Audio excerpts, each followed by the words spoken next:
Bueno, ahora sí, 11 en punto de la mañana y aquí de vuelta otro domingo más con fabulosas historias que contar. Yo realmente agradecida de estos invitados que, bueno, que se abren y que aceptan esta humilde invitación para contar su historia y rescatar valores y principios tanto que nos hace falta con todos estos tiempos turbulentos que estamos viviendo. Así que agradecida siempre, no se haga más la espera, vamos a proceder a la invitación a este fabuloso invitado que tenemos hoy.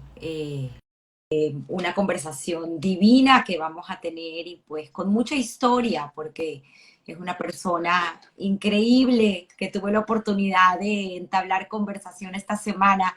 ¿Cómo Hola estás, Tamara, ¿qué Isaac? tal? Buenos días y buenas tardes a los que nos ven desde Caracas y otros sitios.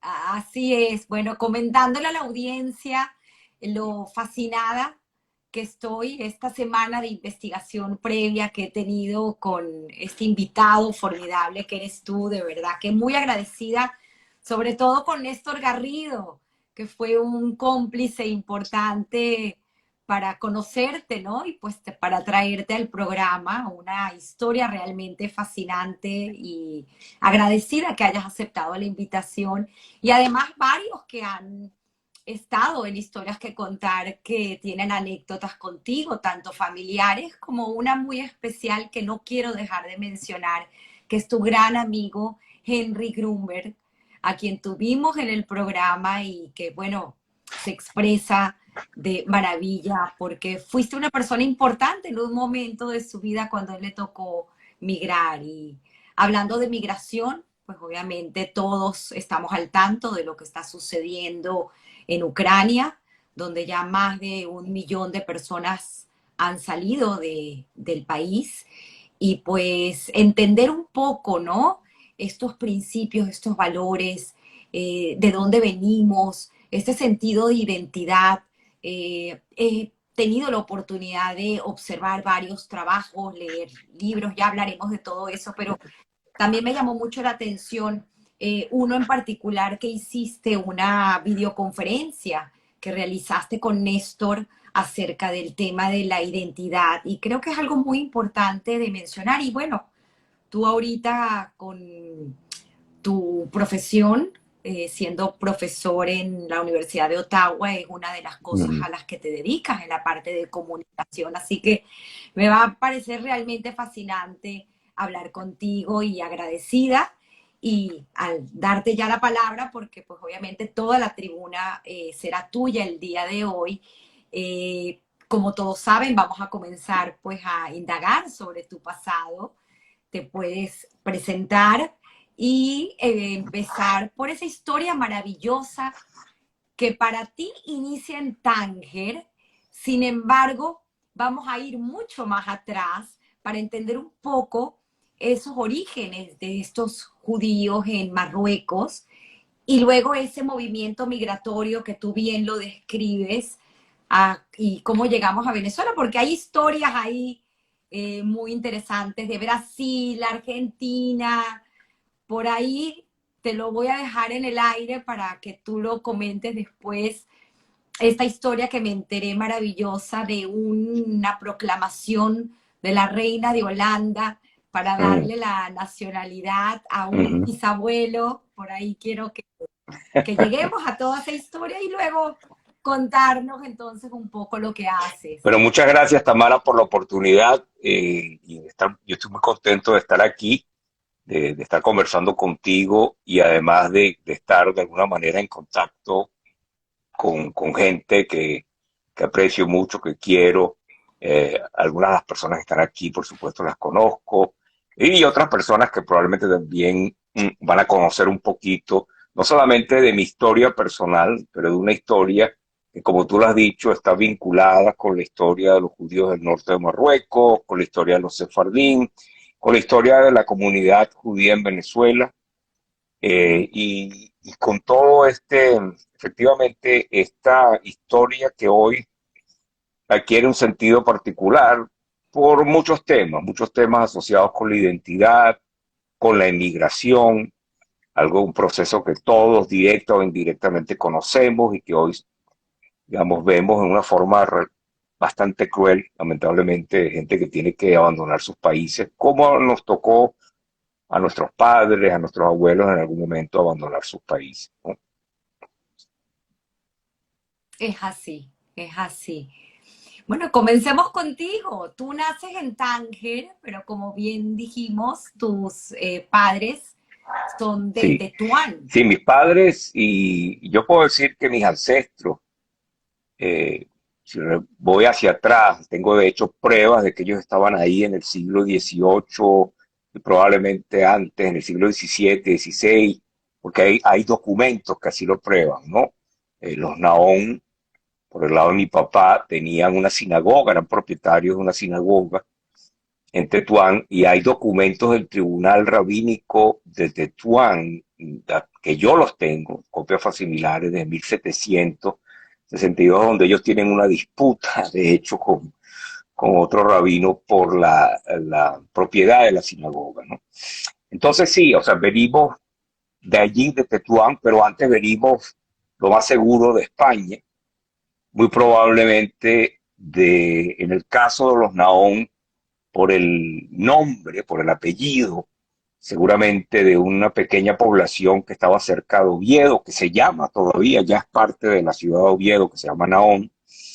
Y seguramente, como tantos otros judíos, llegaron a Marruecos en el momento de la expulsión y probablemente, como tantos, como la gran mayoría, llegó a Fez, que era la capital de Marruecos, en 1492, pero seguramente de Fez se trasladaron a Tetuán, es muy probable, eh, y allí se establecieron, y allí, pues, allí nacieron mis padres, nacieron, bueno, mi abuelo paterno y mi abuelo paterno nacieron ambos en Tetuán, mi abuela paterno sí, también, pero mi abuela, Si quieres sí, mi dar los abuelo, nombres para mi, identificarlos, mi a veces es abuelo más paterno fácil. era Isaac Naón, yo me llamo igual que él.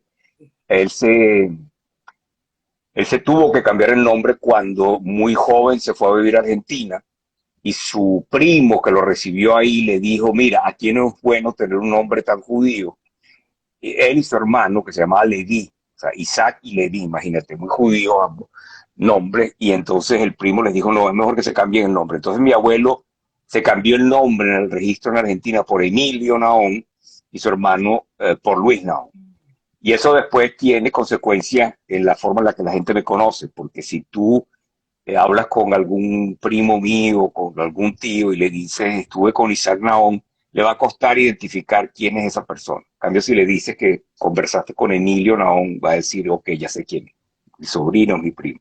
Después está Salomón Serfati, el papá de mi mamá, eh, y es de alguna manera por el vínculo Serfati que nosotros tenemos una antigua relación con Venezuela.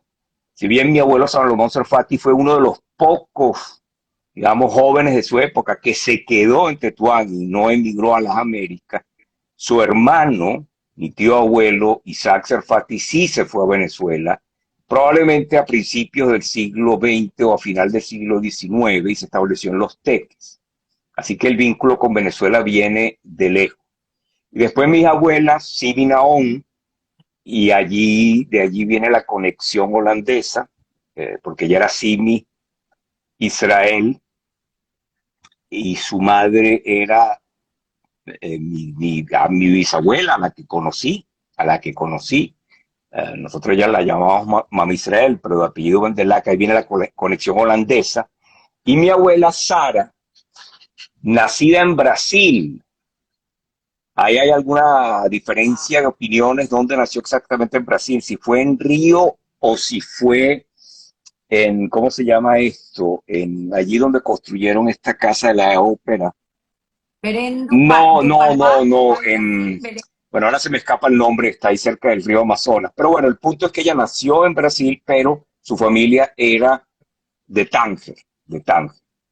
Entonces ella regresó a Tánger siendo pequeña, fue criada por sus abuelos, después sus padres volvieron, etc. Pero sí, digamos, el núcleo de mi familia viene del norte de Marruecos. Mis padres nacieron en Tetuán y mi hermana y yo nacimos en Tánger porque mi papá se fue a vivir a Tánger porque ahí montó un negocio, una farmacia con su hermana, Perla, que era farmacéutica, como mi mamá es farmacéutica también. Y entonces él se instaló en Tánger por esa razón, antes que Marruecos fuera independiente, antes que Tánger perdiera el estatus de ciudad internacional.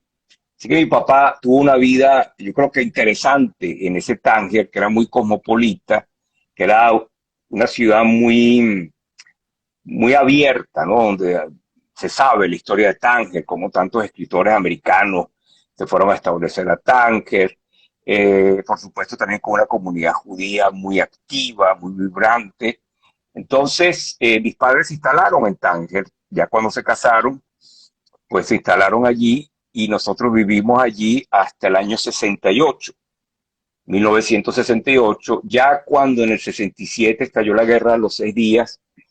eh, la situación empezó a cambiar un poco para los judíos. Yo diría que en general en Marruecos la vida de los judíos no fue tan difícil como en otros países árabes.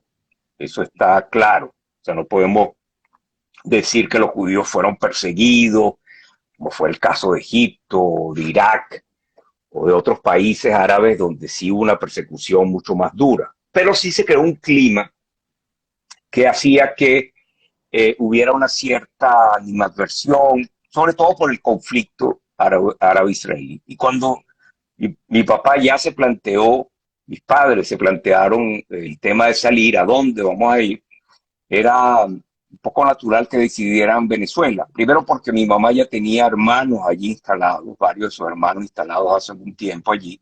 Mi papá tenía también a su hermano Ambrán viviendo allí, casado con una hermana de mi mamá, mi tía Violeta. Y entonces, bueno, pues pareció la mejor opción. Y llegamos a Venezuela en julio con mis abuelos, Salomón y Sara Serfati. Llegamos a Venezuela en un barco, un poco a la antigua, como la gente migraba antes, a La Guaira, en el Virginia Churruca, un barco español, en julio de 1968. Me acuerdo, Foto que nos sí, compartiste y que compartimos en sí, redes, ¿no? la, Una foto un poco la foto tebria que tomó mi tío en el Jaime puerto. Serfati desde el muelle. Y ahí se ve a mis abuelos y creo que estamos, mi hermana y yo, creo que también está mi mamá. De ese día me acuerdo perfectamente, o sea, hay cosas que no se me olvidan. Tenía 6 años nada más, pero no se me olvida. Me acuerdo perfectamente el día que llegamos a La Guaira. Y me acuerdo, y eso ha servido para que yo escriba varias cosas, que mi mamá dijo algo viendo a la gente de allí, de La Guaira, en el puerto, a los venezolanos mestizos, eh, dijo, parece que nunca hubiéramos salido de Marruecos. Parece que hubiéramos llegado otra vez, en vez de hacer un viaje de 12 días cruzando el Atlántico, creo que con una parada en Puerto Rico, etcétera. No, ella al decir eso era como si hubiéramos hecho un viaje en círculo, ¿no? De Algeciras en España a Tánger. ¿Y por qué? Porque obviamente la gente, o sea, hay algo de, por supuesto que son dos países distintos, pero hay algo en el aspecto de la gente, ¿no? En el mestizaje, en el guaireño, moreno, etcétera, he recordado un poco eso. Y eso me ha inspirado varias cosas. Eh, Incluso una obra de teatro inédita donde justamente una familia llega a Venezuela, pero le empiezan a pasar cosas muy raras, porque parecieran que no están en Caracas, empiezan a conseguir cosas que recuerdan a Tetuán, que recuerdan a los moros, como los llamábamos a los árabes, y empieza a haber una cantidad de confusiones. Pero me acuerdo muy bien de ese día, me acuerdo, como me acuerdo del día que el doctor Gross, director del Moral y Luces, me hizo una entrevista, siendo yo un niñito, para ver si podía empezar en primer grado.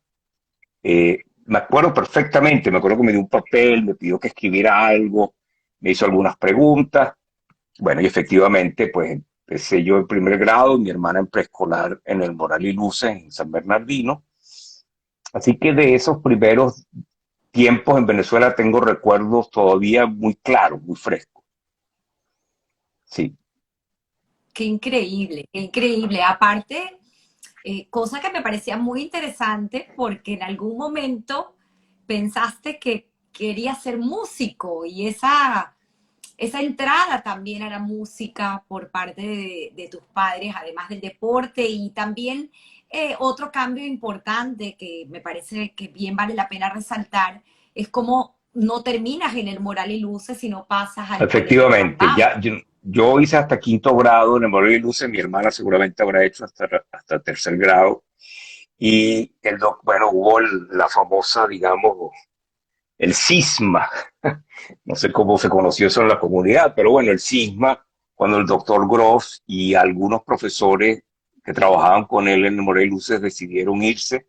Él fundó otro colegio, el Rambam, y mis tíos, por el lado Sarfati, ellos, digamos, se fueron a apoyar al doctor Gross en la fundación de ese colegio. Mis primas y primos fueron allí. Y entonces yo creo que por la influencia seguramente de la familia, mi hermana y yo nos fuimos a estudiar al Rambam. Y ahí pues terminamos nuestro estudio, bachillerato. Sí, sí. Y el tema musical, quiero mencionar que mi mamá tuvo un gran papel en eso porque primero, creo que ella siempre ha considerado la música o la educación musical como algo importante. Su hermana mayor, mi tía Mercedes, era de hecho graduada, había hecho la carrera de piano en el Conservatorio de Tetuán. Y yo iba a su casa Y estamos hablando, perdón, Isaac, de tres hermanos. de Eran tres hermanos, tres sí, hermanos los una familia muy hermanos. grande. Y entonces había algo también por el tema de la música. Pero bueno, el punto es que mi hermano y yo fuimos a una academia de música. A mi hermana no le gustó mucho la experiencia, pero yo quedé fascinado con el tema de la música. Y sí, alguna vez pensé que podía ser músico, pero eso no es para todo el mundo. Yo creo que, bueno, la vida me llevó por otro lado y está bien. Pero eso no quiere decir que no aprecie la música y que últimamente, gracias a la tecnología, uno no pueda hacer cosas como hobby y eso me divierte, ¿no? Y bueno, sí, así que es, digamos, un gran placer, digamos, un disfrute tremendo con la música, pero obviamente no, mi carrera se fue por otro lado, ¿no? Sin embargo, empiezas a estudiar cuando te gradúas Sí, ingeniería en la sí, Universidad Central. Entonces, también me parece tan interesante esa influencia académica sí, de tu madre, siempre en cuanto a la forma y a lo que quería ella que ustedes fueran sí, estudiados y sí, eso viene formados. de su propia familia, insisto, porque mi abuelo Salomón, como mi abuelo Emilio Isaac Naón, los dos le dieron la oportunidad a sus hijos de estudiar, a sus hijos y a sus hijas. En el caso de mi abuelo Emilio, mi tía Perla se fue a estudiar también a España, mi tío Ambrán se fue a estudiar también a Madrid, mi tía Perla farmacia, mi tío medicina.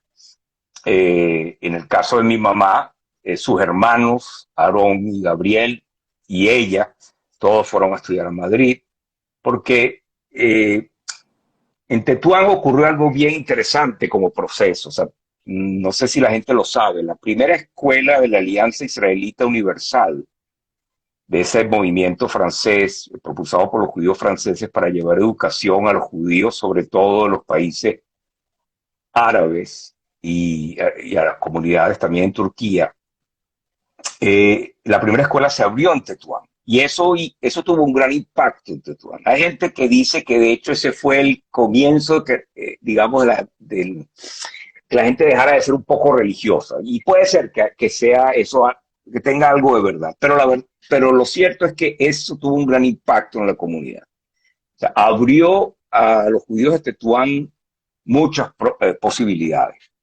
Los judíos aprendieron, obviamente, digamos, lo que se aprende en la escuela moderna.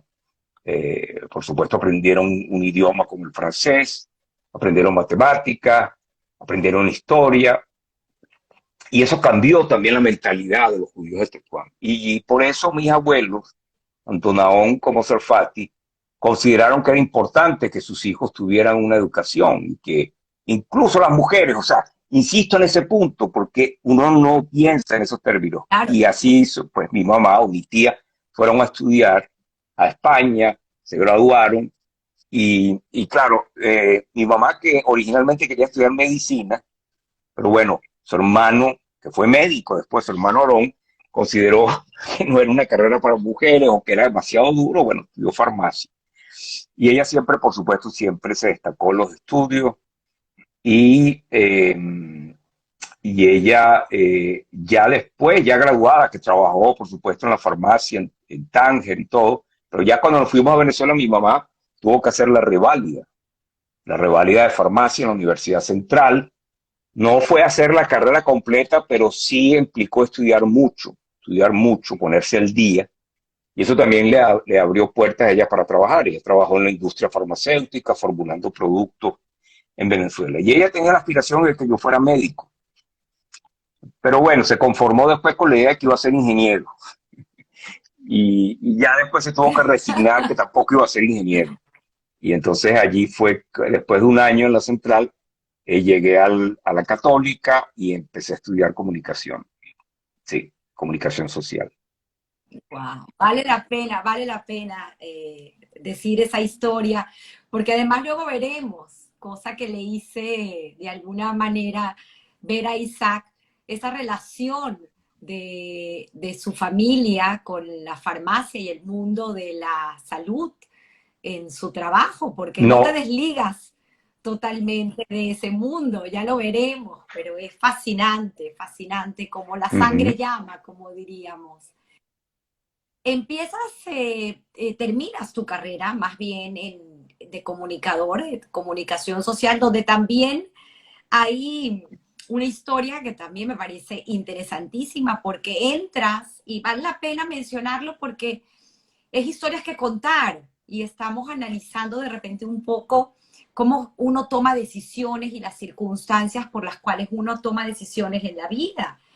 Y pues tú entras a estudiar comunicación social enfocado en el área Sí, de audiovisual y terminas haciendo o graduando sí. en mención periodismo, ¿no? Y luego cómo entras a trabajar y luego a formar parte de la directiva o ser director más Sí. bien del semanario Nuevo Mundo Bueno, Israelita. mira, Muy el joven. semanario Nuevo Mundo Israelita, creo que todavía lo es, pero cuando yo entré allí a trabajar muy joven y otras personas, otros periodistas venezolanos, judíos venezolanos también entraron a trabajar allí, siempre sirvió como una escuela de formación. O sea, puedo mencionar muchos nombres, pero no quiero olvidar a nadie. Y a mí, Priscila Becasís, que era la directora en ese momento, cuando yo era muy joven, estaba empezando en la universidad, ella me dio la oportunidad de comenzar a trabajar en el Nuevo Mundo Israelita como redactor. Y eso para mí fue una gran aprendizaje. O sea, yo puedo decir que, claro, uno estudiaba en la universidad y hacía las prácticas y escribía y estudiaba las formas del periodismo y todo, pero realmente no, el Nuevo Mundo Israelita fue una gran escuela para mí como lo fue para muchas otras personas. Y eso hizo que con el tiempo, que hubiera cambios allí y con el tiempo se abrió la oportunidad de ser director del semanario y la verdad que para mí fue una experiencia de trabajo que vista desde ahora fue única, fue única. Fue única por el trabajo comunitario, por un lado, por el aprendizaje. O sea, yo aprendí mucho también sobre judaísmo trabajando en el nuevo mundo israelita. Y después también por la oportunidad de conocer gente maravillosa de toda parte del mundo, entrevistar a personajes como Elie Wiesel, como el primer ministro, en esa época era ministro de Relaciones Exteriores, Shamir, el profesor Shlomo Ben-Ami, que fue ministro de Rabin, pero que es un connotado historiador. O sea, el nuevo mundo israelita era un sitio realmente, no solamente de aprendizaje, sino de encuentro con gente muy excepcional, con gente que ha marcado la historia de Israel y la historia del pueblo judío. O sea, a Venezuela iban todos los grandes nombres. Me estaba acordando esta mañana viendo justamente un reportaje sobre Ucrania, alguien hablaba de Víctor Frankl, el psiquiatra vienés que sobrevivió al holocausto, ¿no? Y que escribió toda su obra basada en esa experiencia, de por qué él se hizo la pregunta, ¿cómo hubo gente que a pesar de todo ese horror sobrevivió, pudo superarlo, pudo mantener una dignidad y después hacer una vida como él la hizo, ¿no? Y Víctor Frankl estuvo en Caracas dando conferencias. O sea, la comunidad era un centro de vida cultural, de vida religiosa. Yo creo que todavía lo es, pero esa época en la que yo estuve en el nuevo mundo israelita, a uno le abría el mundo. Uno escuchaba, o sea, yo lo veo en retrospectiva, probablemente no lo apreciaba tanto en ese momento como lo aprecio ahora. Claro. Sí. Qué bonito, qué bonito. Es así. Y pues obviamente fue influenciador totalmente en muchos aspectos de tu vida, porque luego pues tomas la pluma y escribes y hoy en día eres vicepresidente de la comunidad sefardí en Ottawa, así que Sí, obviamente pues fue una influencia importante de identidad, ¿no? Llamémoslo absolutamente, así, claro. además de toda tu haber académico. Continuando con tu historia, que repito, me parece fascinante y nuevamente tengo que decir que agradezco enormemente el que hayas aceptado estar hoy aquí en este programa y conocer un poco más sobre ti y tu trayectoria y tu visión en este mundo en cuanto a la comunicación, ¿no? Con tantas obras y escritos que tienes. El tema de esta oportunidad que se te presenta y bueno, pues obviamente ya nos hablarás de ya casado con 2 hijos, cómo decides irte a hacer tu Ujú. posgrado en este momento en la Así Universidad es. de Montreal. Sí, bueno, ahí lo que pasó, yo ya estaba trabajando en lo que se conocía entonces como Empresa 1BC, que era el grupo de Radio Caracas. Había dado un pequeño vuelco, digamos, a mi trabajo en comunicación, había pasado del periodismo más al área de lo que se conoce el mundo corporativo y estaba trabajando allí también con colegas, ex profesores míos y colegas muy queridos, pero se dio la oportunidad efectivamente de venir a hacer una maestría aquí a Montreal.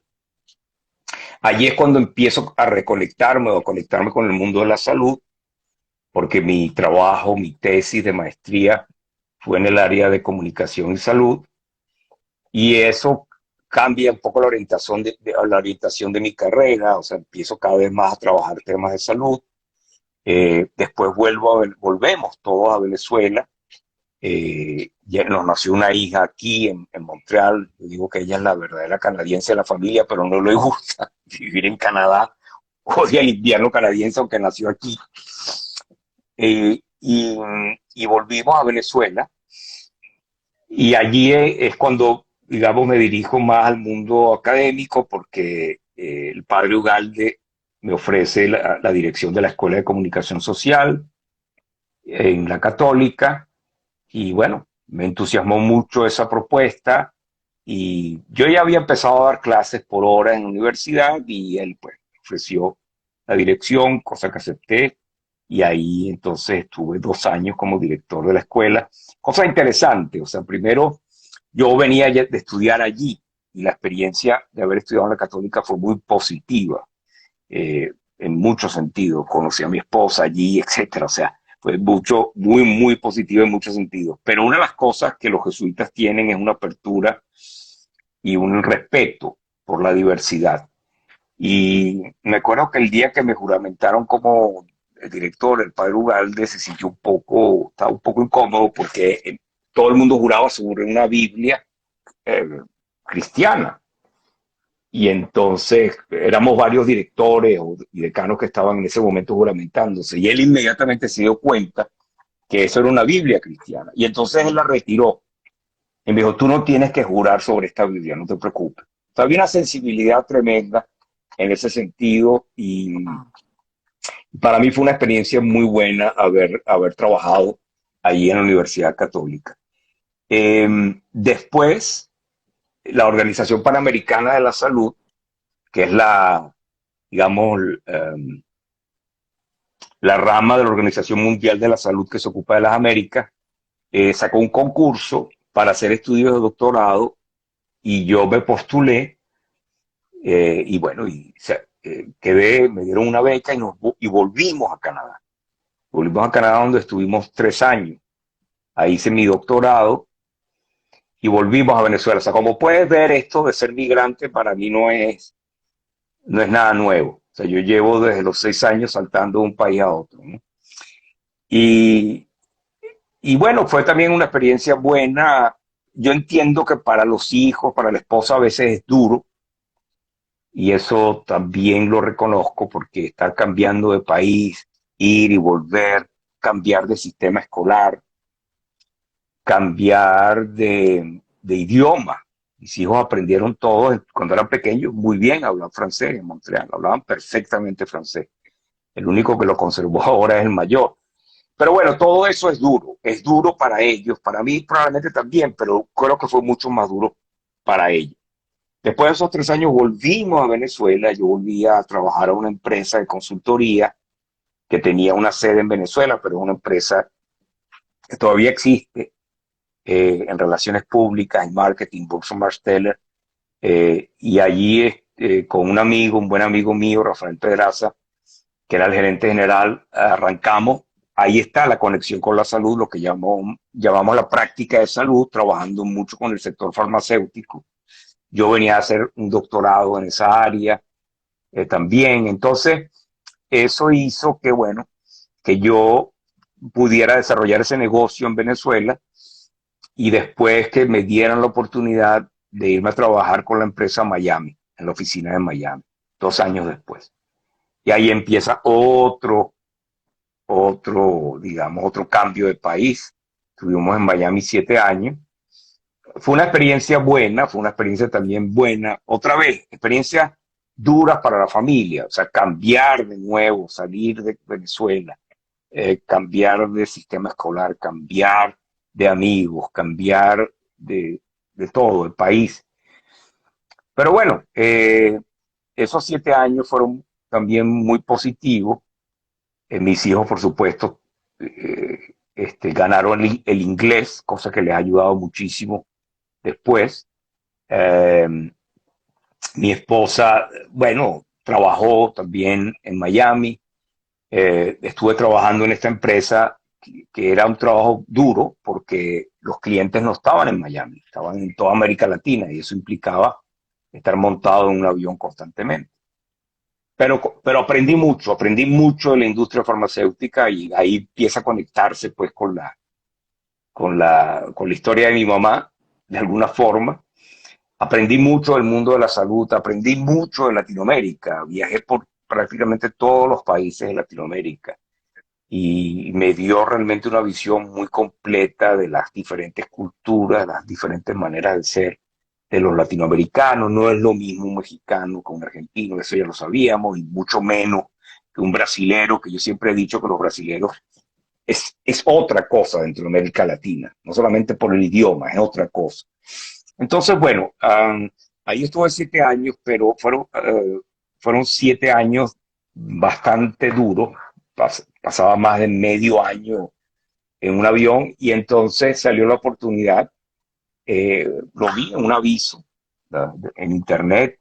Estaban buscando un profesor bilingüe en la Universidad de Montreal. Bilingüe quiere decir que pudiera enseñar tanto en francés como en inglés y que tuviera experiencia en el área de salud, en comunicación, pero en salud. Entonces me postulé, vine a unas entrevistas acá, me pidieron que diera una clase, etcétera, etcétera, y bueno, y entonces quedé, y ahí cuando regresé, me acuerdo que yo creía que me iban a ofrecer la posición, yo le dije a mi esposa, ¿qué hacemos? Otra vez nos vamos, porque no era, otra vez una decisión difícil. Pero bueno, poniendo todo en una balanza, decidimos. Y ya con los Con los hijos hijos más más grandes, grandes, ¿no? sí, Porque ya, claro, claro, con los hijos más grandes. Sí, sí, todo. y era la Universidad de Es la Ottawa, Universidad de ¿correcto? Ottawa, es una Ahí, universidad que dentro de Canadá tiene esa característica. Es una universidad donde todos los programas se enseñan tanto en francés como en inglés, ¿no? Entonces, es una universidad bilingüe que tiene la misión, de alguna manera, de servir a las dos comunidades lingüísticas que fundaron lo que hoy es Canadá. Entonces, en ese sentido, fue una oportunidad interesante. Y debo decir algo que es muy importante. Canadá, en ese sentido, es una sociedad muy abierta, eh, donde la gente se puede desarrollar profesionalmente sin importar de dónde venga, incluso con un acento como el que yo tengo cuando hablo francés o hablo inglés. Porque primero es una sociedad de inmigrantes, es una sociedad que necesita a los inmigrantes, o sea, un territorio inmenso que está muy poco poblado, pero es una sociedad que eh, reconoce el aporte que los inmigrantes pueden hacer. Y hay una apertura que yo diría que sería impensable en países europeos. O sea, yo trabajo mucho francés, por ejemplo, con mis colegas, y tengo mucho contacto con colegas en Francia. Y yo puedo decir que la apertura que yo he visto en Canadá y en la Universidad de Ottawa sería inconcebible en un país como Francia.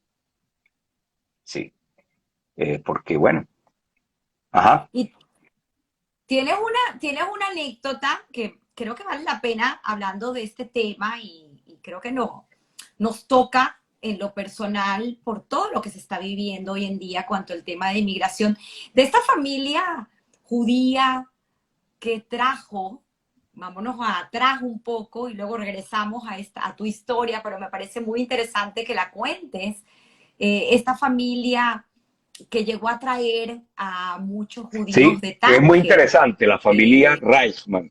Los Reichmann eran judíos húngaros que, bueno, huyeron del nazismo durante la Segunda Guerra Mundial. En Hungría, bueno, la persecución de los judíos tuvo algunas características, porque los últimos judíos que deportaron a los campos de exterminio hacia allá al final de la guerra fueron a los judíos húngaros, pero ellos lograron escapar. No conozco bien la historia de cómo, pero supongo que había una conexión española. Como se sabe, muchos cónsules de la España franquista, en una de esas ambigüedades del franquismo, que por un lado era antisemita, pero por otro lado tenía estos cónsules que ayudaron a judíos a escapar. Seguramente ellos por esa vía llegaron a Tánger y se instalaron a Tánger. Era una familia muy pudiente y una familia que creó lazos con los judíos de Tánger, lazos comerciales, lazos sociales, lazos personales, una familia extremadamente religiosa, muy ortodoxa.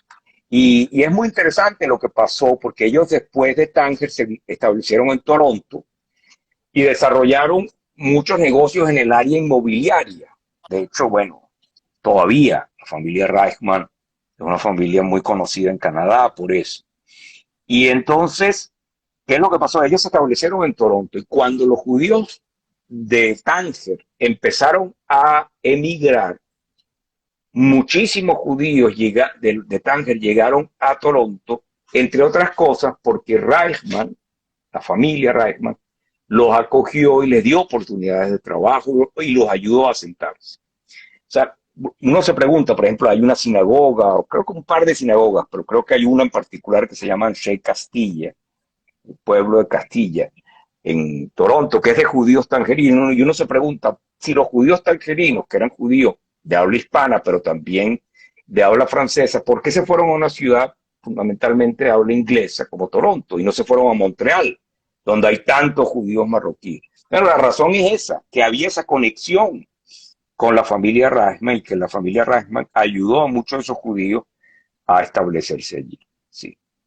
Entonces, fíjate cómo las vueltas de Increíble. la vida, ¿no? Una familia judía húngara que pasó por Tánger y que al final tuvo influencia de que en Toronto, que es una ciudad fundamentalmente, digamos, habla inglesa, se haya establecido una comunidad de judíos tangerinos, ¿no? Es muy interesante, sí. Muy interesante, increíble. Gracias por compartir esa anécdota y hacer un inciso en tu historia. Sigamos entonces, deciden finalmente como familia hacer nuevamente esa migración y hoy en día ya llevas casi Sí, 15 sí. años viviendo 15 en inviernos, como Ottawa. decimos aquí, 15, porque Sí, aquí lo que se cuenta son los inviernos. Sí, inviernos fríos. muy fríos y largos. Sí, exacto, pero como te digo, un país que acoge en general bien a los inmigrantes, una ciudad relativamente pequeña, a pesar de ser la capital de Canadá. Ottawa es una ciudad relativamente pequeña, o sea, donde no hay, digamos, los problemas o la vida de una gran ciudad, que para uno ya es algo mejor, probablemente para los jóvenes no es tan interesante, efectivamente, y que me ha abierto muchas otras posibilidades, como tú dijiste, primero asociarme con la comunidad judía a través de una pequeña asociación sefardí que tenemos aquí, con la que he estado asociado prácticamente desde que llegué, una asociación que mantiene las tradiciones, los ritos, los rezos, servicios al estilo sefardí, que organiza actividades culturales, eh, una comunidad que es grande porque hay 10.000 judíos en general, no estoy hablando de los judíos sefardíes, como unos 10.000 judíos, pero que tiene una vivencia muy distinta a lo que fue nuestra o lo que es nuestra comunidad judía de Venezuela. Eh, por las características de Norteamérica, probablemente también por el invierno. Pero bueno, pero en el caso de los judíos sefardíes, yo creo que nosotros aquí, a pesar de que somos, como te digo, una comunidad pequeña, una asociación pequeña, pues tiene una vitalidad porque mantenemos esa, digamos, esa llama viva de nuestras propias costumbres. O sea, esa llama de la identidad sefardí, de los ritos, de las costumbres, de la vida. Y a pesar, digamos, de que somos una comunidad pequeña, pues hay una, entre nuestro grupo, nuestra presidenta Isabel Zulay, mi amigo de origen libanés, sefardí, Clay Misrur, y otros buenos amigos también de origen marroquí, pues se mantiene eso y yo considero que eso es muy importante. Sí.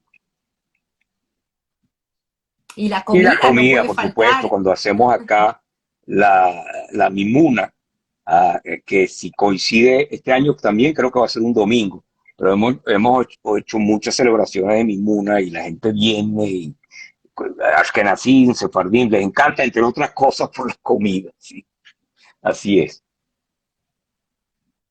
Que para los que no sepan lo que es Mimuna, es el salir Salir de de pesa, es pesas, una ¿no?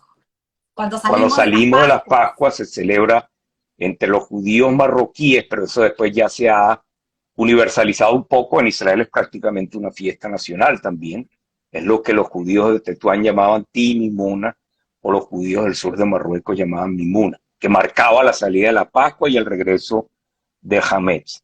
Entonces, eso en Ottawa, cuando lo hacemos, es un éxito tremendo. Entre otras cosas por la comida, sí.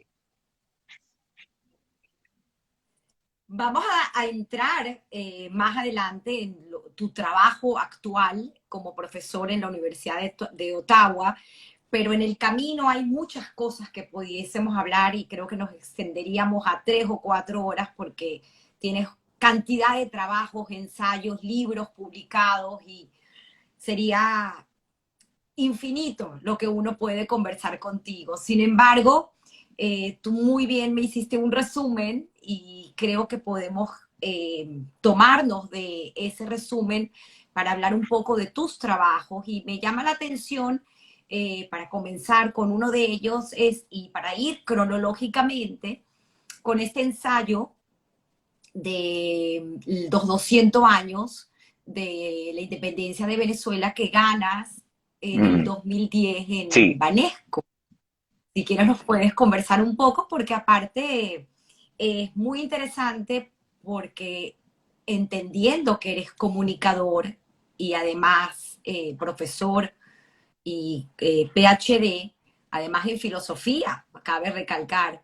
Es interesante el tema de la Torre de Babel, me fascina porque lo traes a relación en este ensayo y luego más Otro adelante en trabajo, sí. otros Sí, trabajos que porque realizas. vivimos en un momento de confusión de lenguas, podríamos decir. Y no solamente de lenguas porque hablamos diferentes idiomas en el mundo, sino porque no nos ponemos de acuerdo en relación a muchas cosas, a cómo comprender las cosas que están pasando en el mundo. O sea, estamos viviendo en un momento de típicamente de Babel, en el sentido de que si bien tenemos toda la tecnología, como nosotros hoy aquí por Instagram y por nuestros teléfonos estamos comunicados, nos podemos comunicar con cualquier persona en cualquier parte del mundo de forma instantánea y tenemos acceso a información de forma instantánea.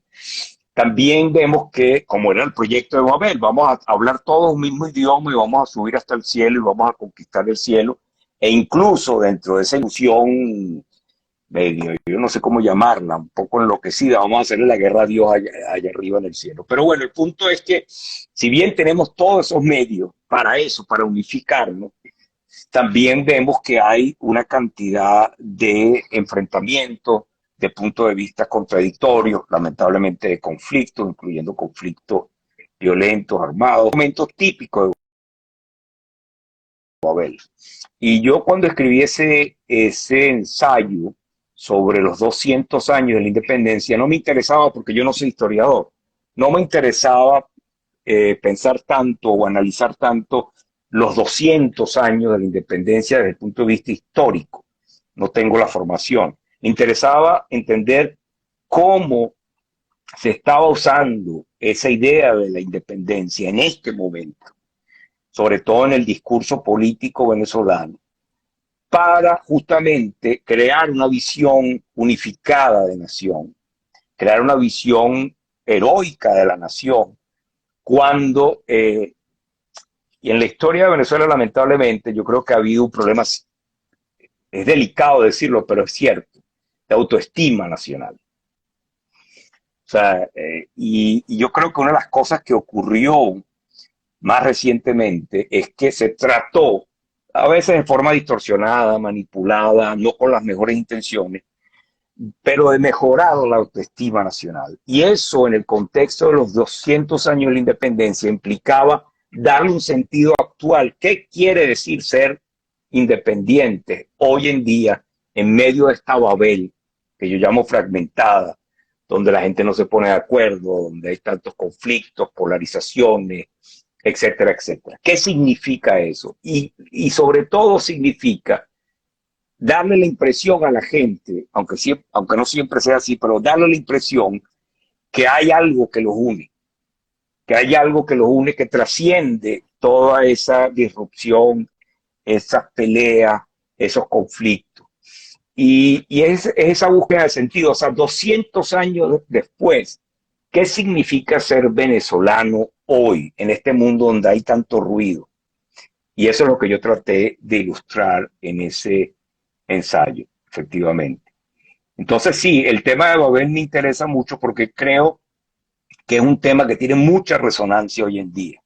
Después escribí una obra de teatro que terminó siendo una pequeña obra de radio que grabé con unos amigos, que se llama Rompe Babel, donde también vuelvo al tema de la Torre de Babel.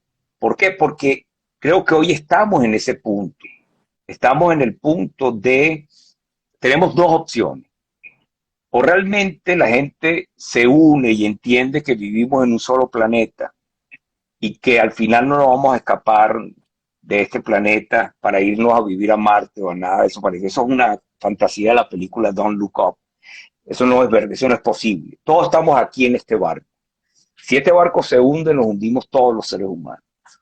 Entonces tenemos dos opciones. O hay algo que nos una más allá de todas estas divergencias y peleas, o realmente vamos al momento de la división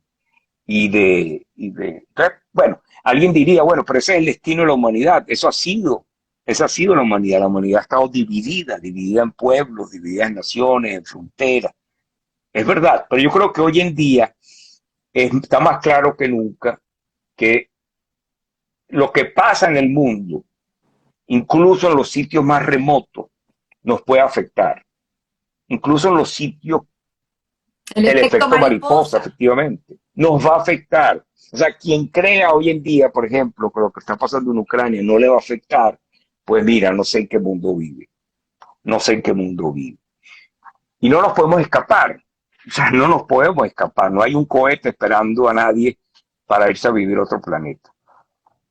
Y eso es lo interesante del mensaje. Ese ¿Sí? buscar es interesantísimo y pues obviamente te digo, pudiésemos hacer un programa completo para específicamente hablar de la situación que nos está Ujú. afectando hoy. O sea, ya ni siquiera estamos bien, yendo al pasado, sino una situación real y una torre de Babel real que está ocurriendo en Ucrania, donde es un país que se hablan dos Sí, sí, idiomas ahí y fíjate prácticamente muchos de Ucrania. cómo el Exacto, idioma tiene un factor también el tema. en el conflicto.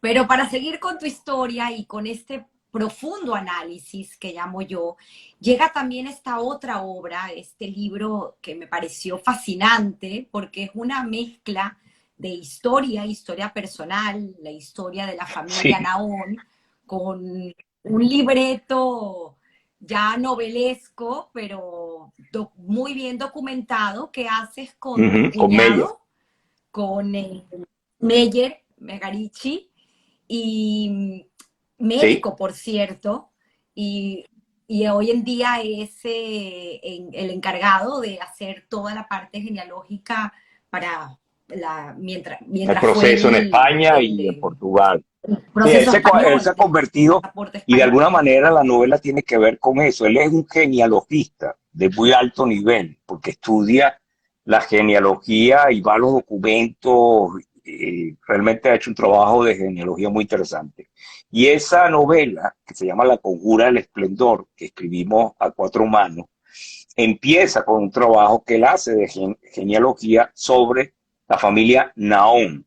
Todo empieza allí, porque él hace un estudio de dónde vienen los Naón, dónde se originan en España, cómo llegan a Tetuán, y hace una cantidad de vínculos. Pero para hacer ese estudio, él tuvo que estudiar la genealogía de varias familias sefardíes. Entonces, él recopiló muchísima información, aparte de la información que tenía sobre los Naón, recopiló mucha información sobre muchas familias que marcaron la historia de la comunidad o las comunidades judías de España. Entonces él me planteó, me dijo, mire, yo tengo muchísima información, esto podría dar para un libro, podría dar para una novela. Entonces yo le digo, bueno, ¿por qué no hacemos una cosa? Si tú tienes toda esa información histórica, ¿por qué tú no escribes la parte histórica de la novela y yo escribo la parte contemporánea de la novela? Y ahí empezamos un ejercicio de escritura a cuatro manos, a través del correo electrónico y de Skype y de cosas muy interesantes, intercambiar cada uno sus versiones. Él escribía todo lo que tenía que ver con el pasado, y un pasado que iba muy lejos porque se remontaba hasta los tiempos bíblicos, y después, por supuesto, pasaba por los procesos migratorios de los judíos que llegan a la península ibérica, que se establecen allí, que después, ya a punto de ser expulsados, muchos de ellos ya convertidos al cristianismo, como se les llamaba, Nucín, Marrano, viajan con Colón a las Américas, se llegan a la isla de la Española, etcétera. Entonces está todo ese recorrido histórico por un lado, pero por otro lado hay toda una narrativa contemporánea que tiene que ver con la historia de, bueno, de unos espías y profesores que andan detrás de un objeto sagrado, y que las dos historias confluyen, se encuentran en un momento dado, y uno ya no sabe, porque el libro tiene dos cosas. Uno, tiene una rigurosidad histórica que le dio Meyer muy importante. Si uno lee el final del libro, hay un capítulo solamente dedicado a establecer qué es históricamente cierto en el libro. 100%. Ahí están las genealogías de familias tan destacadas en el judaísmo como la familia del poeta, eh, no, de Espinosa. Aleví, del famoso poeta que escribió el Alevi. Kusari, por ejemplo, ¿no? Ahí está, y todo lo que está de la genealogía de los Aleví Abulafia, porque ellos se llamaban de hecho originalmente Abulafia, pero eran levitas, está documentado en el libro. Pero hay otra cosa que es muy interesante, que es la actualidad, que es el conflicto en el Medio Oriente, que es la participación de los iraníes en ese conflicto. Y hay un efecto que logramos a mí me encanta, un lector del libro me dijo que hay un capítulo que está escrito, como yo soy periodista, de forma absolutamente periodística. Es como si estuviera escribiendo una noticia, ¿no? O sea, lo escribí como una noticia.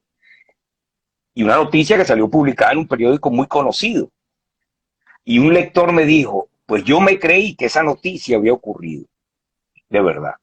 Eso es lo mejor que le pueden decir un escritor. Porque si yo te convencí de que eso era verdad, es que funcionó entonces la técnica de hacerlo pasar como si fuera. Pero no es verdad. Esa parte del libro no es verdad. No hubo un atentado contra la Catedral de Sevilla, no. Pero esa noticia está puesta en el libro como si hubiera ocurrido. Entonces fue una experiencia que disfrutamos mucho. Y, y bueno, ahí está el libro. Si les interesa, se consigue por Amazon. Se llama La Conjura del Esplendor. Justamente estaban preguntando aquí dónde se puede conseguir el libro, pero me llama mucho la atención porque esa parte que mencionas de cómo convencer al lector sobre una noticia, en este caso ficción, pero que el lector se la cree, es parte de tu trabajo hoy en día en la universidad sobre el tema de la comunicación Sí, sensible y de qué es real, así qué no es. es real y hasta dónde nos volvemos nosotros mismos por estas facilidades tecnológicas en Así es. periodistas y en entender la comunicación Sí, responsable. Creo que eso es sí. un tema que me llama muchísimo la atención, pero antes de llegar ahí, quisiera que nos menciones, que también va muy de la mano, acerca de otra publicación que tienes en inglés, el cual el título lo tengo que leer porque Sí, me sí. No cuesta te preocupes. aprendérmelo, no me preguntes por qué, pero me cuesta, se llama Strategic The Format. Communication and Yeah. Deformative Sí, ese Transparency, primero no era el título original. que publicaste en Sí, ese no era el 2019. título original del libro, pero el editor le cambió el título y al final no me hizo caso. Le hubiera puesto otro título, hubiera sido mucho más fácil de leer y mucho más fácil de comprender. Pero ese libro trata justamente del problema que tú estás describiendo hoy en día, ¿no? Donde tenemos dificultad, los que vemos las noticias, los que vemos la televisión, los medios, las redes sociales, de distinguir primero qué es cierto y qué no es cierto. Estamos en un mundo donde creíamos, en algún momento creímos que íbamos a tener acceso a la verdad gracias a estos medios. Y al final nos hemos dado cuenta que muchas veces no es así, porque estos medios permiten, la tecnología permite manipular la información. Yo puedo crear un video. Yo para mi mamá en sus 90 años le creé un video donde Miguel de Cervantes, por supuesto, del cual no hay ninguna foto y ningún retrato verdadero, Miguel de Cervantes, que es un autor preferido de mi mamá, le hablaba a mi mamá y la saludaba. Y bueno, cualquiera que ve eso dice, bueno, por supuesto sabe que no es cierto porque eso es imposible, pero lo puedo hacer con cualquier personaje viviente, manipular, ¿verdad? Y ponerlo a decir cosas que no dijo y puede parecer absolutamente cierto. Entonces, primero tenemos ese problema. Después tenemos otro problema, que es que hemos vuelto a una cultura, una forma de ver muy visual de entender al mundo. O sea, tenemos que ver las cosas, ¿verdad? Para creerlas porque si no, no las creemos. Y entonces nos hacemos ideas, impresiones, sacamos conclusiones porque lo vi, yo lo vi, tal, lo vi en Instagram, lo vi en Twitter, lo vi. Ese es otro problema que tenemos, que es una cultura de la inmediatez visual que hace que nuestra comprensión a veces de los fenómenos sea extremadamente superficial, ¿verdad? Y muy asociada a la emoción, porque sabemos que las imágenes tienen una carga emocional tremenda, sobre todo imágenes de conflicto, ¿verdad? De guerra. Son imágenes con una carga emocional tremenda, pero también imágenes menos, digamos, mucho más sentimentales, que también hace que veamos el mundo de una cierta forma.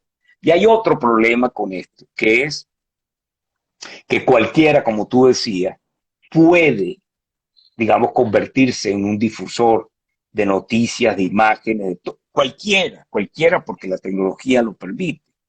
Entonces, muy bien por la democratización de la información, pero perdemos algo que los periodistas, por lo menos los periodistas profesionales tenemos, que es que tenemos un criterio para saber cómo comunicar los hechos. Y la gente, porque además no lo tiene por qué tener, no tiene ese criterio. Y yo he visto en la pandemia, por ejemplo, constantemente por WhatsApp y por otros medios recibía videos y cosas, y yo les tenía que advertir a la gente que me lo mandaba: señores, cuidado, que esto no es verdad. Señores, cuidado, esta persona no tiene la calificación para decir lo que está diciendo, ¿verdad? Pero es normal que la gente, por una voluntad de eso, de compartir información, sobre todo cuando hay mucha incertidumbre, porque hemos vivido ya 2 años de tremenda incertidumbre por la pandemia. Se abre ahora un nuevo ciclo de incertidumbre con este conflicto, y es normal que la gente quiera salir un poco de la incertidumbre. ¿Por qué? Porque, bueno, queremos saber si esto va a terminar, cómo va a terminar, cuándo va a terminar, qué es lo que está pasando. Es normal, pero eso genera muchos problemas, y eso es lo que me interesa estudiar. Lo que estoy estudiando, he estudiado en el tema de la política, lo he estudiado en el tema de la salud. Ahora voy a empezar un proyecto en el tema del medio ambiente este mes, a estudiar cómo la gente entiende los problemas del medio ambiente a partir de las imágenes que ve.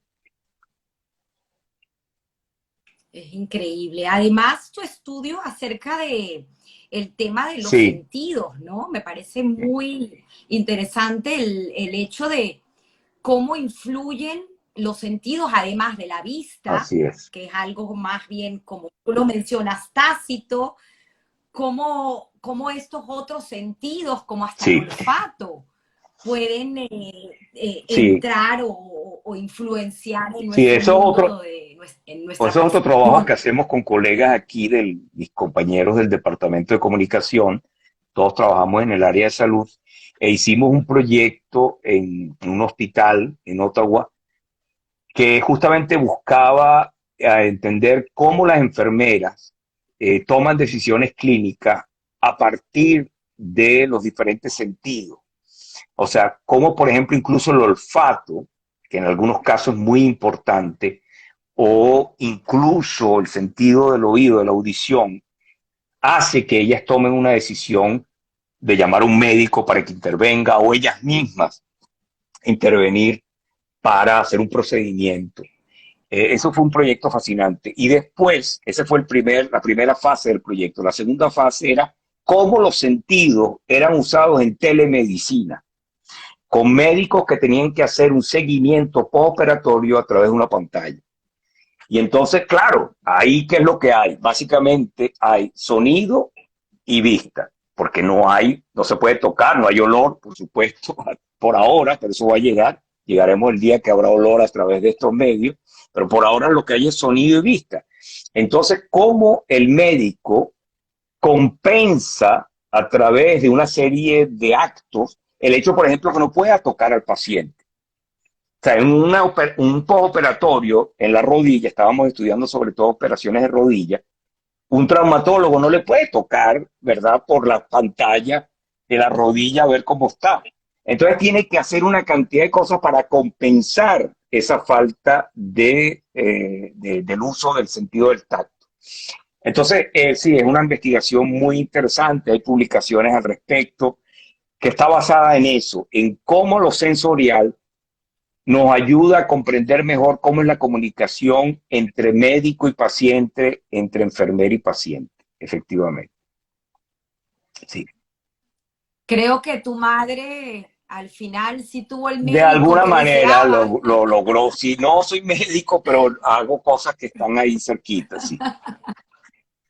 Muy relacionadas con el mundo Sí. de la salud. Es fascinante conversar contigo, Isaac. Creo que yo, por mí, y si la audiencia me lo permitiera, lo que No, pasa no es que te es preocupes. domingo, estaríamos No una y te dos preocupes. horas más conversando, pero quisiera aprovechar, siendo profesor y teniendo alumnos a tu cargo, que nos des un consejo, ese consejo que siempre pido en mis programas para nuestros hijos, adolescentes, nietos, para nosotros mismos, que nos ha tocado comenzar en edades ya avanzadas, como lo hicieron nuestros padres, nada, y como está pasando hoy en día, con estos movimientos migratorios donde de la noche a la mañana, por circunstancias obligadas, tienes que dejar tu país Sí.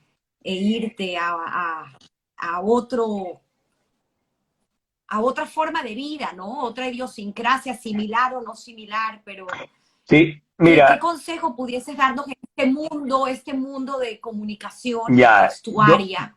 primero Eh, es difícil dar un consejo porque cada circunstancia personal es muy diferente. O sea, creo que esa es la verdad. A cada persona le toca ese proceso de alguna manera diferente.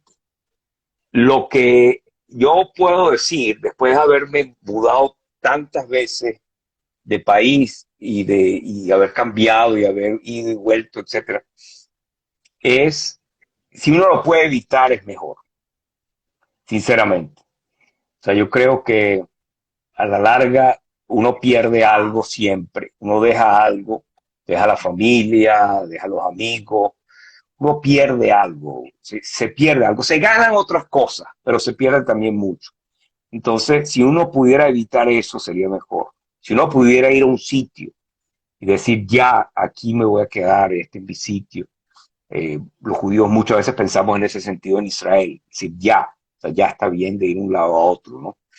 Entonces creo que es algo, yo entiendo que a veces no se puede evitar, que a veces uno tiene que irse por distintas circunstancias, por la violencia, por la situación económica, pero el balance que uno hace hubiera sido mejor no tener que haberse movido tanto en la vida. Um, y por supuesto, yo creo que hay dos cosas que yo he visto, ¿no? O sea, en estos procesos, sobre todo en la etapa de Venezuela más difícil, eh, eh, eh, es que hay que, uno se tiene que apoyar, en mi caso, en dos comunidades. O sea, yo he recibido mucho apoyo de mis correligionarios judíos a donde he ido, eh, sobre todo aquí en Ottawa. O sea, el hecho de pertenecer a un grupo judío, estar asociado con ellos, creo que es algo que ayuda, pero también con mis compatriotas venezolanos. O sea, esa asociación con los venezolanos también ha sido muy importante. Entonces creo que eso es, uno no se puede, o sea, yo a veces tengo la impresión que hay gente que dice, bueno, salí de Venezuela y ya no quiero saber nada de Venezuela, no me interesa.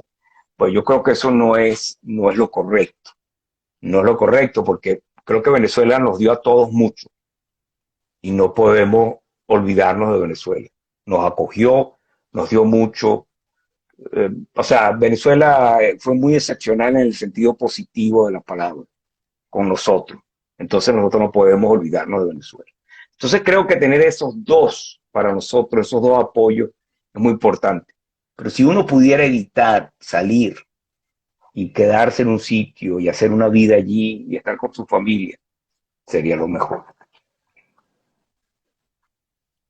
wow, viniendo de ti y después de todo este recorrido que has tenido tú y tu familia y tu recorrido de tus antepasados, pues es fuerte, ¿no? Ese consejo y más de saber si se puede llevar a cabo, porque los movimientos migratorios continúan y muchas veces ya la gente no busca salir por modos propios, sino porque son Así obligados, es, ¿no? así es. No, no, Y no, creo no que es ahí fácil. ya cambia un poco la No es fácil, circunstancia. no es fácil. O sea, uno puede decir eso, pero sabe que la realidad lleva a mucha gente a buscar otros sitios de vida, otros destinos, porque los empuja la realidad, los fuerza. Yo creo que nadie quiere salir de su país por el placer simplemente de una aventura cosmopolita. O sea, eso es poco. Hay gente que puede ser que sí, jóvenes que digan, ok, me quiero ir a este país o a otro país,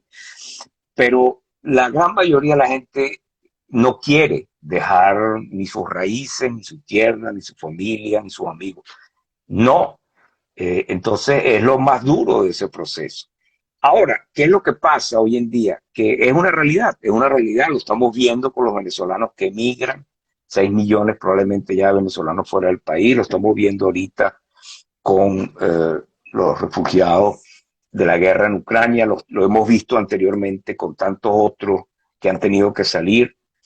Y bueno, creo que lo que mejor podíamos hacer nosotros es en la medida de lo posible ayudar a esa gente, en la medida de lo posible, de distintas formas, y, y luchar contra cualquiera que venga a decir o a implantar discursos de odio contra el que migra.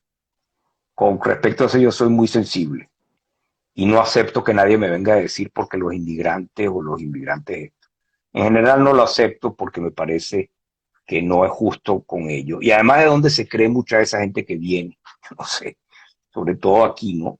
Así pensamos, aquí había una gente que eran los pueblos aborígenes que vivían aquí antes, que llegaron los europeos, los franceses, los ingleses. Entonces muchos que aquí podrían decir, bueno, y los inmigrantes que no nos gustan, y bueno, ¿y ustedes de dónde vinieron?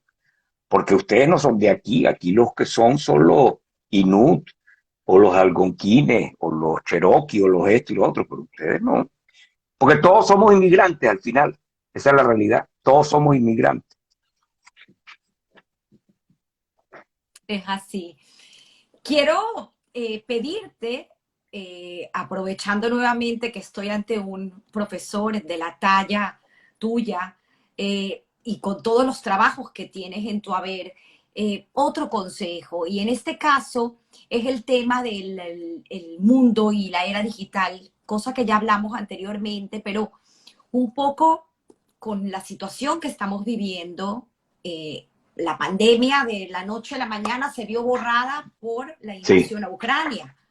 De un día para otro se dejó completamente hablar de la pandemia porque, vuelvo y repito, todos nos tomamos en nuestras manos la función de ser periodistas y se ha visto algo que comenté contigo fuera de cámara porque fue un tema que me llamó mucho la atención de alguien quien estimo como profesional del marketing, que es sí, Gaby Castellanos, acerca del tema de los influencers y el querer protagonizar en las redes con este tema de sí, Ucrania. sí. Entonces, un poco ese consejo que puedas darnos de cómo manejar esa información, donde en este mundo de hoy en día tanta información termina siendo Sí. Yo creo que desinformación. lo primero que hay que hacer es ser escéptico. O sea, hay que ser escéptico por principio, el escepticismo como principio, la duda metódica, creo que dirían los cartesianos, algo de eso. Yo creo que hay que dudar de todo, de lo que se ve en las redes. O sea, el principio de duda es lo único que puede hacer que no nos dejemos muchas veces llevar por cosas que ni corresponden con la realidad o que tienen otros fines, como atizar pasiones o generar más conflicto. Entonces, yo creo que una sana duda, un sano escepticismo es la base de un uso responsable de las redes.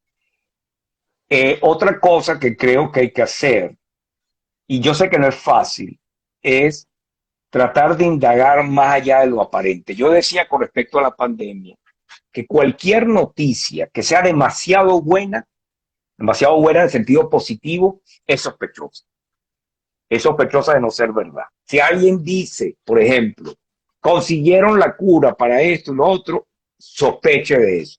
Si alguien dice que esto no es verdad, que la pandemia es un cuento creado por no sé quién, sospeche. Si es muy mala o es muy buena en el extremo, sospeche de eso siempre. Si alguien le dice con respecto a la guerra, por ejemplo, si alguien dice, insiste en el punto de vista de Putin, vamos a llamarlo así, ¿verdad? Que es verdad que él está desnazificando Ucrania, dudo de eso, obviamente, porque probablemente no tenga. Pero si los ucranianos también dicen ciertas cosas, ¿verdad? Por ejemplo, yo he visto muchos testimonios de gente desplazada, de gente que ha salido de Ucrania.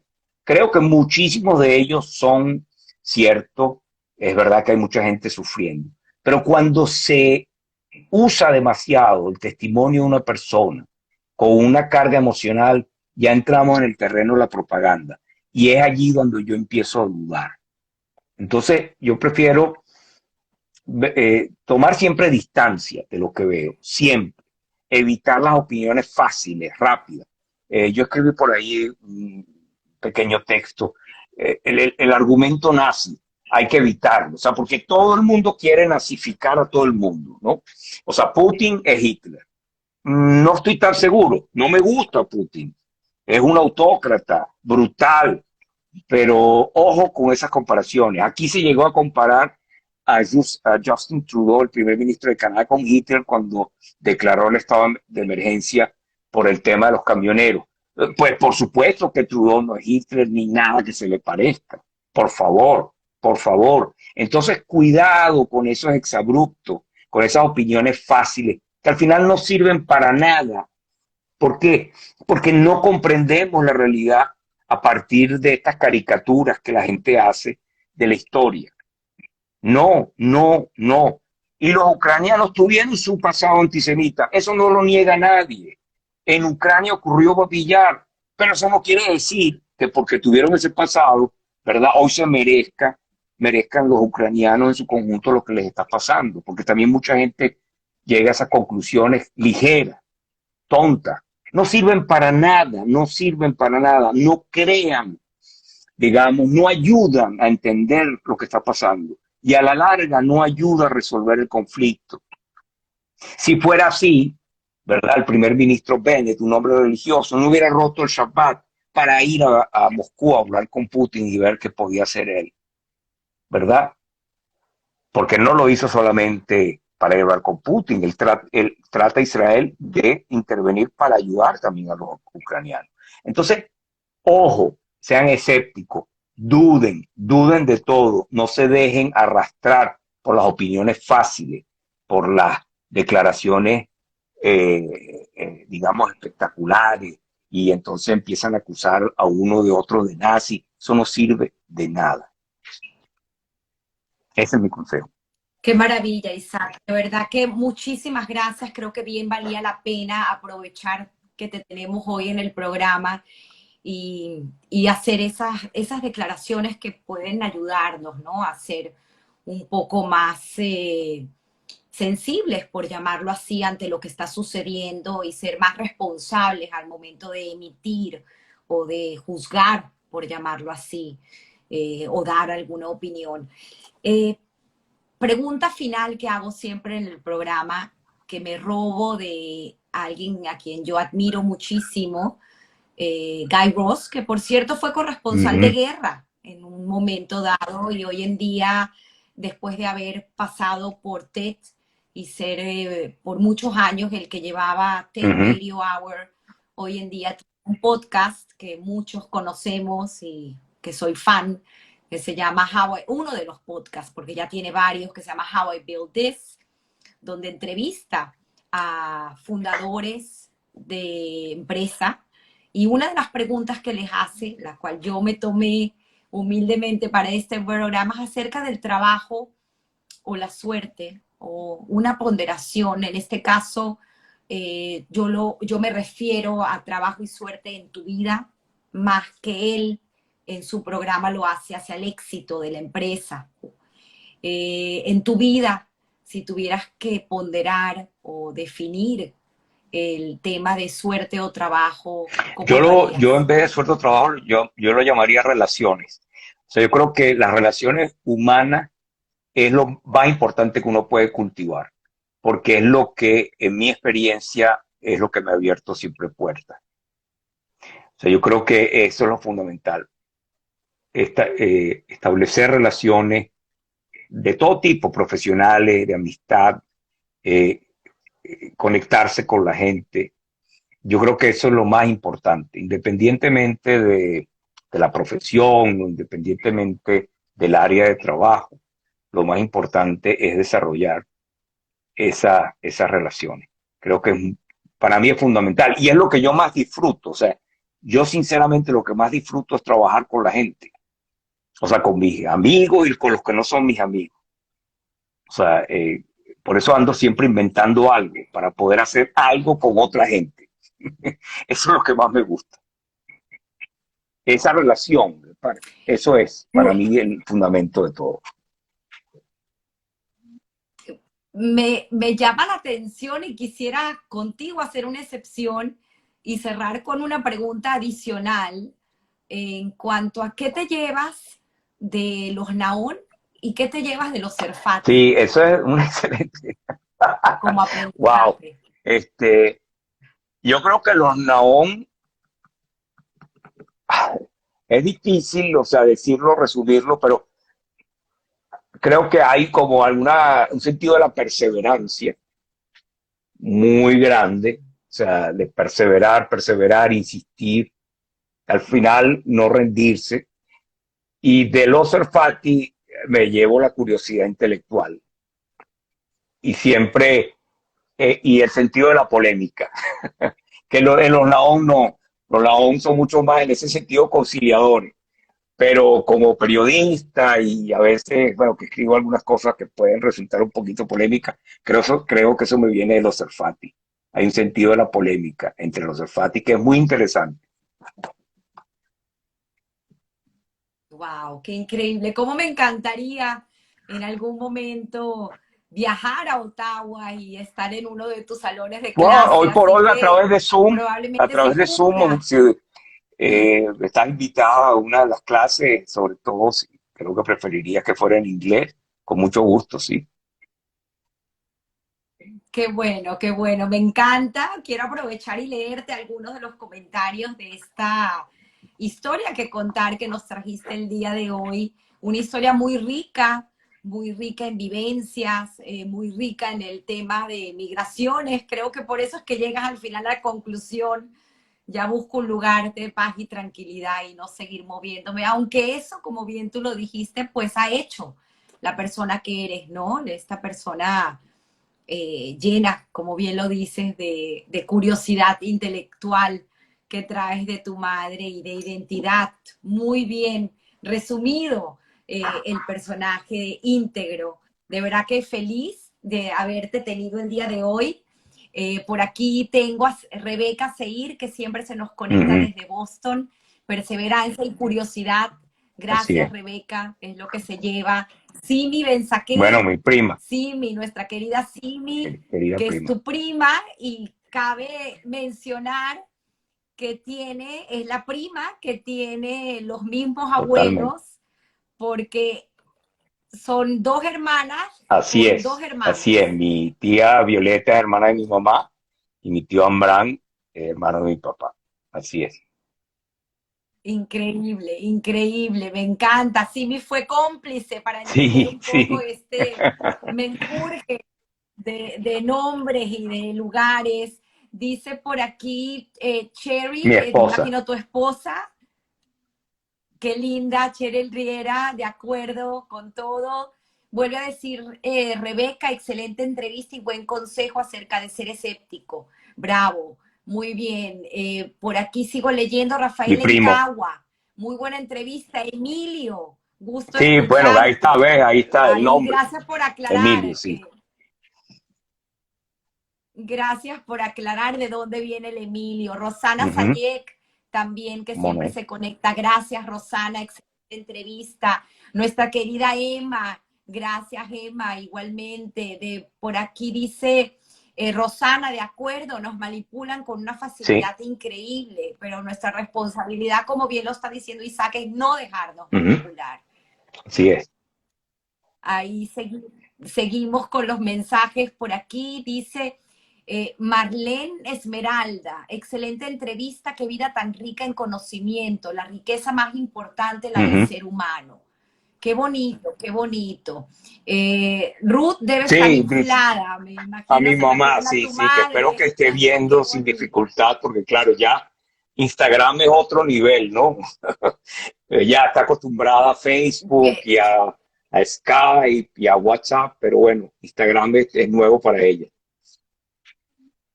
Simi Ventolila preguntó, pero creo que ya lo aclaramos, igual lo podemos mencionar nuevamente, dónde podemos conseguir el libro y otros de Isaac.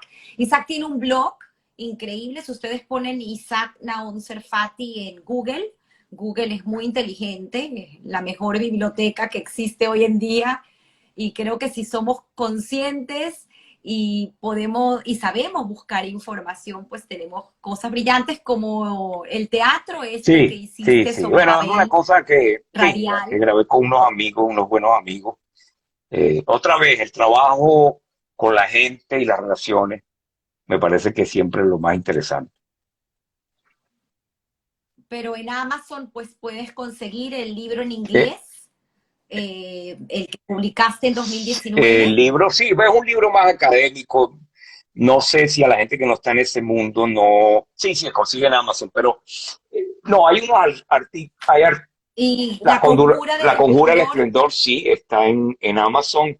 Lo tienen, pueden comprarlo para recibirlo en versión impresa, el libro como tal, o pueden bajarlo para leerlo en Kindle.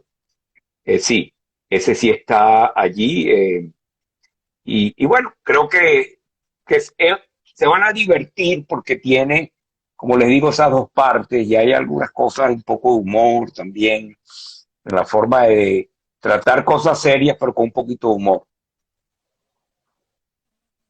Excelente, Isaac. Bueno, Gracias muchísimas a ti. Oh, gracias. muchísimas. Desde aquí de Miami, aquí acaba de saludarte también nuestro querido doctor Eduardo Bueno, Weiss. De saludos. verdad, Muchas gracias. gracias. También con una maravillosa historia que contar. Así que fascinada, agradecida Bueno, muchas nuevamente gracias a ti. y que sigas educando a tantos alumnos que tienes y que sigas también dándonos y regalándonos estos momentos culturales con tus escritos y con tu Y sí, música. sí, bueno, pero eso es más un Por hobby, eso es más aquí, un hobby, pero yo también te quiero agradecer mucho a ti, no solamente por esta invitación a mí, sino por todo este trabajo que estás haciendo, que creo que es muy interesante y muy importante, y para mantenernos a todos también comunicados y recoger esa memoria de todas estas personas que has entrevistado, que es muy importante. y esta huella de nuestra Así es, querida comunidad, que como bien tú lo dijiste, la lleva siempre siempre presente. presente, absolutamente. Un fuerte abrazo y por aquí te Sa- saluda tu claro, primo claro que sí, Samuca, Samuca, un abrazo, un abrazo. que esa también es una historia que vale la pena mencionar, aunque sea de último, de esos tres hermanos, a ver si me aprendí bien la historia. La hermana La, mayor es la abuela de de Samuca, la mamá es la de mamá de Flora, Flora, es la es la abuela de mamá de Flora, Flora, mi tía Mercedes, la mamá de Flora, la mamá de la Samuca y de mamá de Rocco de Samuca, Serfat. nuestro querido Aarón Cohen Serfati, exacto. Así que increíble esta familia, increíble. Por aquí me pregunto qué hubiera pasado si no hubiera emigrado, dice Rosana Sería otra Sayegui. persona totalmente distinta. La vida al final es el conjunto de decisiones que tomamos y por eso tenemos a Isaac Sí, donde está. no, es difícil responder eso, pero seguro que sería una persona totalmente distinta.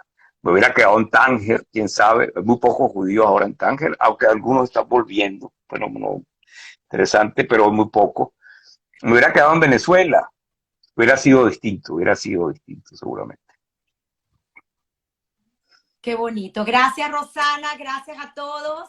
Y como siempre digo, todos tenemos una historia que contar y podrán ver esta entrevista en Instagram TV y posteriormente en pocas horas en el canal de YouTube, en Spotify y en Apple Podcast en audio. Un Un abrazo, abrazo, feliz felicidades, domingo. gracias a Gracias. ti.